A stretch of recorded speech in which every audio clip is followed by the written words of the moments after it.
You didn't record any of that, did you? You have literally one job. I had one job. All right, so we're talking about side hustles today. Why do you guys think side hustles are so big right now? I think there are a couple of reasons for it. One of them being that I think people are very determined to follow their passions, and also to get purpose out of life. So if they are like their full-time job, if maybe it doesn't align with their passions or like their talents in the best way, or if it's not giving them a lot of purpose or fulfillment, they might seek a side hustle in that way to follow their dreams while also still getting their paycheck, being able to pay all their bills and everything. And then I think another aspect of it could be sometimes the full-time job just doesn't cut it from an income standpoint. Sometimes that forces people to get creative with how can I generate additional streams of income? Oh, we saw a boom of them during like COVID when people were bored, they're in their house, they're figuring out, what do I do with my time? But I agree with Alexis. I think side hustles, a lot of them we see like they're fun and like they might not be something that is feasible for a full-time, business. And it might not be something you want to make a full-time business, but it's fun. You get to do it and it generates a little bit of income. And, people, again, want to follow their passion. They want a purpose. And yeah, I feel like side hustles are like hobbies, but if you can generate some income, then you can justify that hobby a little bit more. Oh, yeah. I've heard the quote, though, once. It's like sometimes you might not have a side hustle like you think. You just have a really expensive hobby. So I think one of the key factors of it being a side hustle is that you are generating income, that you are making some sort of profit from it. I mean, of course, that might not be right away because anything has an initial startup period and startup costs and everything. But I think in order for it to be a side hustle, the end goal has to be like profit generating. I think. I don't know if there's like an official definition out there, but that would probably be mine. Yeah. Well, I think people start them with the goal that they're going to make a little bit of money, but I think other people, maybe it does start as that hobby and then you're like, oh, wait, other people care about knowing how to do this. Or someone says, what is that? Can I buy it? And you're like, oh, yeah, I just made it. Oops. Now you have a little business, right? Side hustles are just businesses without a business plan yet? Probably. I don't know. Because it depends on the side hustle, I guess. It does. Yeah. Like, I think if it's not either what you spend the majority of your time doing or getting the majority of your income from, then it's a side hustle. Because I can think of several people in my life who have very successful side hustles and they're legit businesses. They're past that point of concepting and ideation. Like they have their business plan. They actually have an officially formed business through the state. They it's a legit business, but it's still their side hustle because they still have a 9-to-5 job where they make the majority of their pay. But whatever time they're not working at their full-time job, they're working at their side hustle job. So I think there can be different levels to it. So this is a unique episode because Cooper and I took a road trip to St. Paul to talk to one of our team members who has a side hustle. We did. And how many donuts did you have on the car ride there?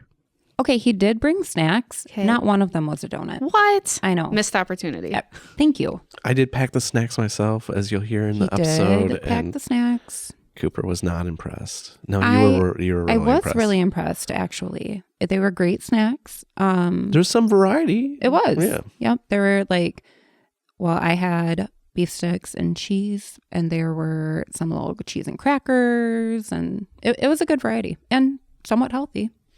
Not bad. I know. I was impressed. So what happens when we road trip? All right, let's go to that. Snacks. Let's go to that part. Let's start off with, can you introduce who you are? I'm Mikaela. I'm R3 at the St. Paul branch. I've been here for 3 years, actually, on Saturday. That's exciting. Yeah. Happy early anniversary. Thank you. For listeners who don't know, what does Amar do for work? We do a mixture of pretty much everything. little bit of all the stuff. Yeah, we teller. We help people with loans, as high as business banking, as low as a consumer credit card things like that. So we're kind of a walk of all trades, I guess, in that sense. And what would you say you like most about the MAR role or what you do? Like, Just being able to help people. And that's so cliche, but being able to just help people in any circumstances that they're in or try to get them what they need. I love that. It's not cliche. That's literally why we're here, right? Yeah. on top of your role at Royal Credit Union, the reason we're talking to you today specifically is that when we thought of the idea of doing a podcast on side hustles, we kind of put our feelers out. We're in Minnesota today talking to you because you have a side hustle. Can you tell us a little bit about that? Yeah, I have two of them. So I have a photography business that kind of coexists with each other. It's called Butterfly Child Photography. So I have low income, affordable photography for families that can't afford it. And then I have the Layla's Village Project. That's near and dear to my heart. We help families get family photos for free because when my daughter passed, we couldn't find family photos because we couldn't really afford them. So we have built that in for people to be able to have that opportunity. And so we gave back just around 160 sessions last year. Holy buckets. And so this year we've actually started now in studios starting in January because we did that all in the fall last year. We built in the 160 sessions. So we have already started. January was our first round. We did 8 families. And then now we're working on February's, which is on the 222 day. The day of luck is what they consider it. And where we have 18 families coming in. So, did you have a photography background or no? Okay, yeah. No, I started it just to take pictures of my own kids. I mean, I didn't want to have to pay for that, but the struggle was finding the people to do photos for us as a family. So we just wanted to be able to give that opportunity to other people. Yeah, what was your mindset going into it? What were like some of your goals? Really, just to get myself out of my own funk that I was in. I have 2 toddlers, and so my husband stays home full time with them. Cheers to him, because I wouldn't be able to exist in that. But my kids are able to get out and go help me with these, and they get to see the give back. So our goals were kind of just to get myself practice in a portfolio to build for my main business, on top of allowing other families to really benefit from these photos. So. That's amazing. And what a special photography is expensive, right? Especially for really good photos. And those photos are so special, like, to keep and have, and they're the memories captured in the moment. Yeah, and absolutely. the life stages. So I just love that you're doing that. It is amazing. Yeah, it's been a real fun time. My 4-year-old comes with me to all of our sessions, and so we call her our mini photographer in making. So she has her own little digital camera that she runs around with. Yeah, she enjoys that. Do you ever get photos from her that you're like, oh my goodness, this is a beautiful... Usually it's the back of my head, people's legs, whatever. She enjoys it. She helps people pose, which I think is hilarious, because she'll be like, move your leg this way, Oh my gosh. Yeah. It's funny how quickly they learn those things. One is like a nonprofit and one is... Yeah. So I actually just run the business under both. Layla's Village is just strictly attached to it, but people can sign up to be qualified for the position. So they just tell me what's up, what their circumstances are. And then I have a couple other girls that I vote with that seem families, deemed fit for it. I have another, couple girls that run their own businesses that I question with, one of which she makes our t-shirts that we sell. So we sell like our Love Like Layla shirts. And so I have her on my team for my branding and stuff like that, which is awesome. Like, where did it start and how has it grown, or how did you go about growing it? I have kind of always done pictures for like immediate family. My sisters, I did their senior photos. Just like, again, the cost of senior photos is crazy. We grew within a year, October to October, from 23 to 24, within 1,000 followers on Facebook. Layla's Village was launched this year. I started the process of a soft launch last year, and it really went into full swing this year. We started selling like t-shirts and stuff last year. And so it has grown within that year of building. It was really fast. It felt like it within a blink of an eye, you're giving a giveaway away for the 1,000 followers. So Wow. That's amazing. Yeah. I got a good group of following for, family to other photographers that I've met over my experiences and things like that. So, My gosh, I'm thinking, and this is like way future based, but I'm thinking, oh my gosh, if you, took those family photos and then what an opportunity to be part of their life. I mean, my gosh, you could be like doing their wedding photos one day or something. it's funny that you say that because I had my first round of Layla's Village, but I did give away sessions last year that just weren't included in the sessions. I've actually had multiple families come back to me this year for family photos for life changes, maternity, having a baby, having their rainbow babies. It's been super exciting. Oh my gosh. Yeah. How fun. And I've got to know their, and once your kids find a photographer that they like, it's game over. Oh my gosh. If you can get them to smile, man. It's actually just getting them to sit down and letting the mom breathe for a moment. They like that. So. Oh, I love it. Creating a good experience. Absolutely. But it's funny. You have two very different careers, right? But the purpose is the same. It's helping people and you get to know them. You build relationships and have an impact in their lives. It's awesome to see that. It's been a fun time. All right, now I have to get really nerdy. What's the logistical part of starting all this? When you had this idea, tell me about that. I jumped and ran. Okay. I just jumped right into it. I made a Facebook page, started getting my portfolio that I did have out there. I gave away a lot of free sessions again to try to build my portfolio. And it seemed like people caught on fast. Logistically wise, my husband kind of helps me run my schedule, making sure that I'm prioritizing where I need to be. With 2 toddlers, I definitely need to prioritize them too. So yeah, logistically, there wasn't really anything that I had to think about. I just jumped into it. I was looking for something new, I guess. Well, and you'd been doing photography, right? So you probably didn't have a huge investment you had to make in the business. No, I did not. Maybe just business accounts or Yeah. Yep. things like that. Talk to us a little bit about that financial process. I mean, you can open business accounts as an MAR3. So what's that look like? Like, when did you decide you needed them? What does someone what's the process like when they come in and do that?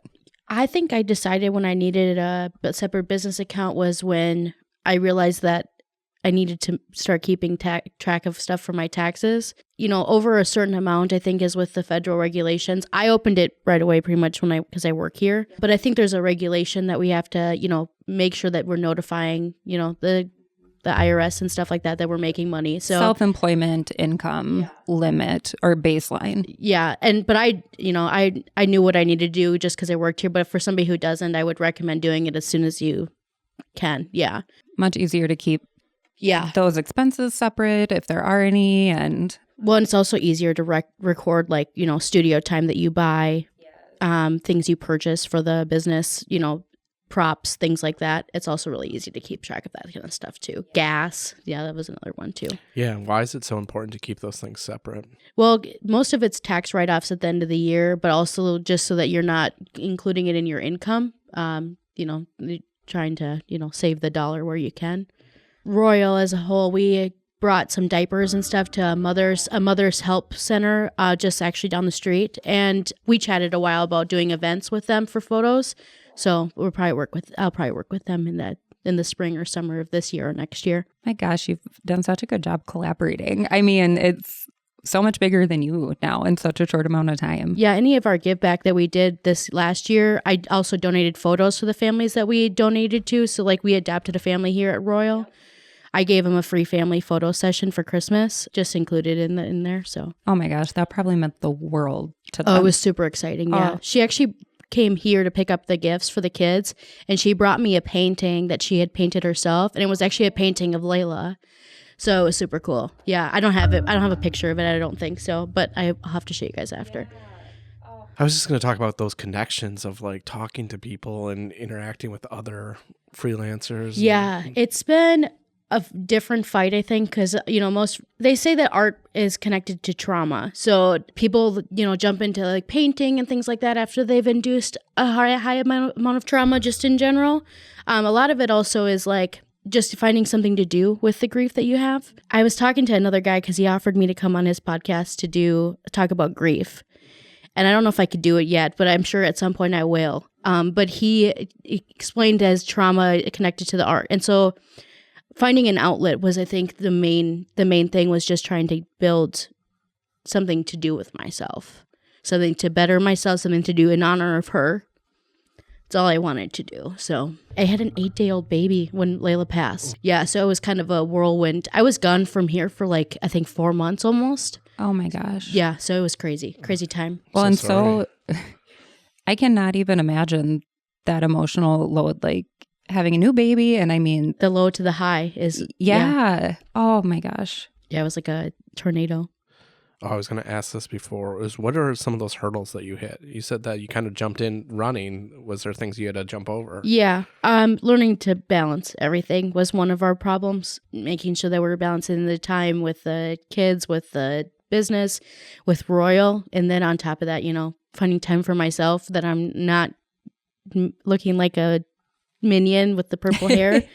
We just wanted to make sure that I was balancing everything, and I was, taking care of my mental health on top of it. So I think we've crossed that bridge now. I think one of the other hurdles we were worried about was, income. We were trying to make sure that we were balancing all of the different changes and fluctuations in that. So, because you can't guarantee a paycheck with a side hustle. Yeah. I think that's a good piece of advice for any person starting a side hustle or business, figuring out that balance, because a lot of times it starts as that passion, right? And you love it and you have this purpose behind it, but you can give everything to it and it's hard to, hey, just take a break. It's okay. You got to focus on, you as well. It'd be so overwhelming. Yeah, absolutely. It can be. So This hits home to me 100% of doing work and then having going to a second job and then feeling like you're not serving, something, right? You're not serving your job. You're not serving your side hustle. You're not serving your family. How did you said you found a little bit more balance. What are some of those keys, takeaways? having your husband take your phone away, making sure you're still taking those family trips, putting the phone down for a couple of minutes because it won't matter, and it won't matter for the client, but it will matter for the for the kids. So like boundaries. Almost. Yeah, absolutely. Yeah. Absolutely setting boundaries. I have a strict 10 to 6 with my business. 10 a.m. to 6 p.m. people can contact me, every day of the week, holidays included, unless I'm out of the office. But I notify people, publicly that I'm out of the office. There's certain weeks out of like May and March that I take time off because it's Layla's birthday and then her anniversary. So I take that full week just to kind of not consume myself with any of that stuff, and then strictly focus on just Royal for that week because it's hard enough to focus just in general. The week of May though, I leave. I don't even work here. I turn my phone off and we go other places. So that's awesome. Last year we went to California before the wildfires. It was beautiful. We were in like the Napa Valley area. We flew, and we did bring snacks. So snacks always save the day. Snacks fix everything. Yeah, man. and we made sure our phones were charged and there was movies on there, things like that. So that's awesome. Yeah. We drove from Eau Claire to St. Paul today, and I did bring snacks for you. So on the way back, we can have snacks. You brought me snacks? I brought snacks. Did Stacy pack them? Nope, I packed them. I knew you were going to ask it, but I'm left so her, proud of you. She was still sleeping, and I got up and packed snacks. Are they the healthiest snacks? No, they're I don't not. care. Okay, perfect. It's the fact that you pack snacks. Oh, you do actually like me. My biggest benefits. Oh, yeah. Let's talk about that.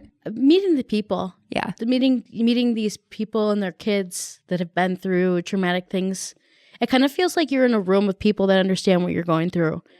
I had a couple of sessions just this past one in January where it was a lot of domestic violence, anything, child loss, things like that. It hits home. It's kind of nice being in a room full of people that know what the feelings that you have and that they're, legit, because not everybody knows what it's like to lose a kid. And I don't wish that upon anybody to know what that is.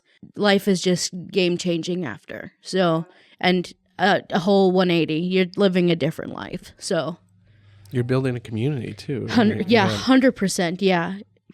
People of following me that, will see other people needing photos. They'll tag me and then I'll pop in and be like, yeah, let's do it. You have this idea. Let's run with it.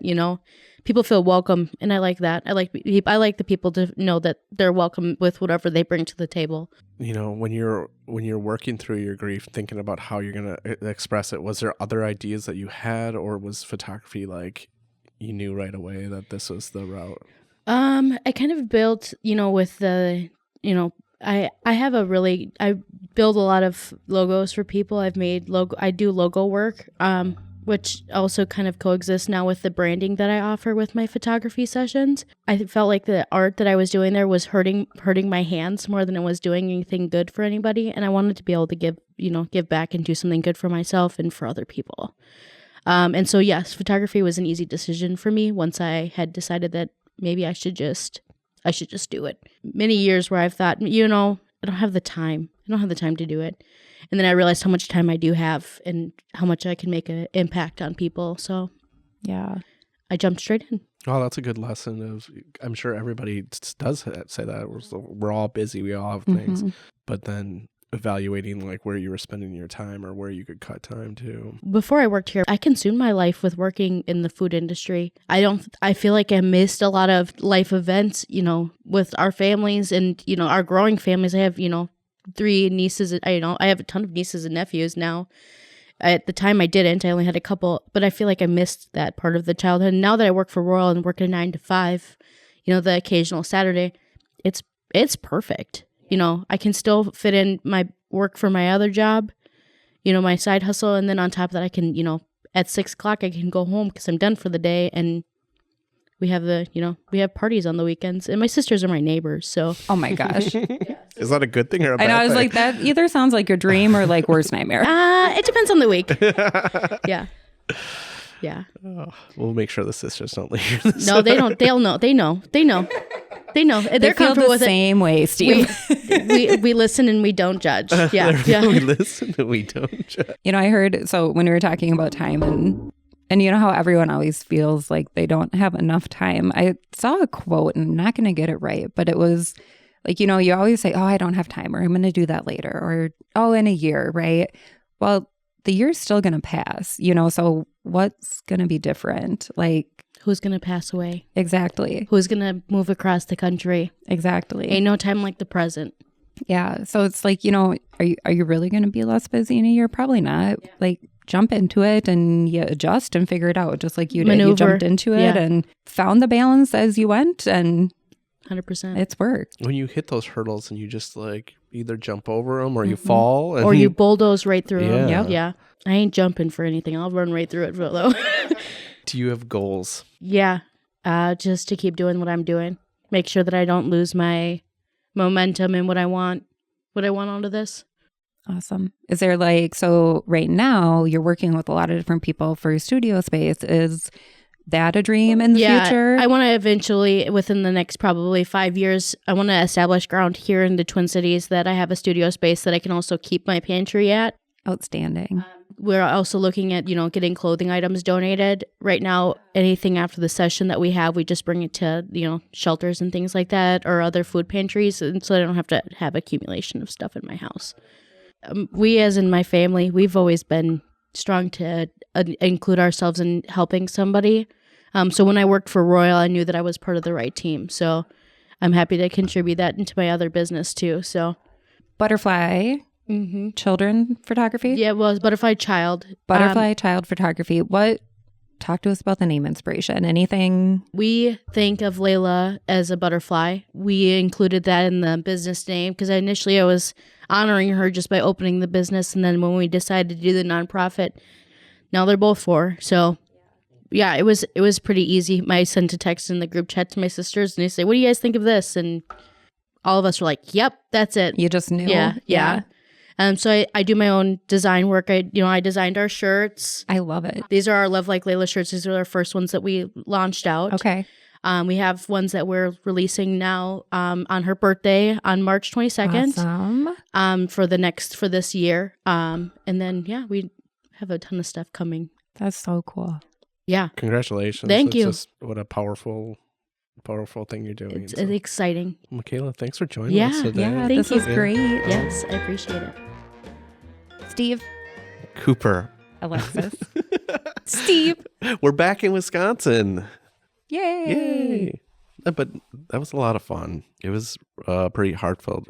Do you remember any big takeaways from that episode? I think just kind of how we opened, this episode, we saw a lot of passion and heart in what that business does. And it started just wanting to help people and wanting to make a difference, and kind of bloomed into more than she thought it would. So it was really cool to hear that story and just hear the why and the difference that it is making. I really like that she took, working at Royal Credit Union, making a positive impact, and she just wanted to keep that and spread it in a different form. I don't know if we talk about it all the time on here. I think it comes up, but Royal is a values-driven organization, and while we promote that when we hire, I think it's always so cool to see that our team members truly just live those values. Like, it's not like they walk in the door and live them. They walk in the door because they live them, and then they walk out the door, and it's no different than, being here and serving our members. So I always it's really cool to watch that come full circle and see those examples of it. All right, Alexis, if people like Money Donuts, what should they do? Go over to our Instagram at Money Donuts and give us a follow there. We're almost at 100 followers, and we have something fun planned for when we hit that milestone. And you can also go and subscribe to us on YouTube or wherever you get your podcasts. You can also head over to rcu.org to check out all of our previous episodes. There are a whole bunch on a whole variety of topics, so you're bound to find something that you will enjoy. And write us reviews, because that really helps push the podcast. So remember to do that. Yes. Thank you guys for doing this little side hustle podcast while we work. It's not like our real jobs. It's like our side hustle job at our job. Yeah, is the podcast a side hustle? I think it helps Royal. We've seen that.